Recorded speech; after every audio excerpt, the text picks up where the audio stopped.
எனக்கு இந்த மாதிரி அழகா சொல்லுங்க. வடக்கரியில இருந்து தொடக்கரி வரைக்கும் மதுரை. நீங்க பெரியார் பஸ் ஸ்டாண்ட் பக்கம் டீ சாப்பிட்டீங்கன்னா காலையில அப்பத்துல ஆரம்பிச்சு வடையே ஒரு 20 வெரைட்டி போடுறாங்க சார். வெங்காய வடை, முட்டை போண்டா, மிளகா பஜ்ஜி, தவளை வடைன்னு ஒண்ணு போடுவாங்க, கீரை வடைன்னு ஒண்ணு போடுவாங்க, அதுலயே மல்லி வடைன்னு ஒண்ணு போடுவாங்க, உளுந்த வடை போடுவாங்க, உளுந்த வடையில மிளகு நிறைய போட்டு மிளகு வடைன்னு ஒண்ணு போடுவாங்க. ஒரு 25 வெரைட்டி போடுவாங்க சார் காலையில டிஃபன். நாங்க பெரியார் பஸ் ஸ்டாண்ட் கிட்ட போனீங்கன்னா சைவம் சூப்பரா இருக்கும் சார்.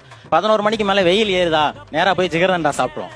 12 மணிக்கு பசிக்குதா அங்க ஃபுல்லாமே கறி அடுப்பு தான். தோசை கல் இருக்கும், தோசை கல்லு கீழே கறி எரியும், மேல ஆட்டுக்கறி அவியும். தலைக்கறி, குடல், மூளை, இதுல இருக்க எல்லா ஸ்பேர் ஸ்பாட்ஸுமே அதுல இருக்கும். சரிங்க, குடல் வைங்க. அந்த குடல் வர்றதுக்குள்ள நான் ஒரு பாட்டா சாப்பிட்டுருப்பேன். இன்னொரு பாட்டாக்க அந்த குடல் வந்துடும். அப்படியே நம்ம எங்கிட்ட நெல்பேட்டை பக்கம் போனோம்னா பிரியாணி நல்லா இருக்கும்.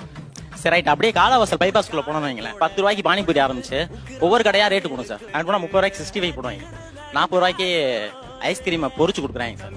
எல்லா ஊர்லயும் ஃபுட் ஃபெஸ்டிவல் நடக்கும். ஒரு ஃபுட் ஃபெஸ்டிவலே ஒரு ஊர்னா அது மதுரை தான்.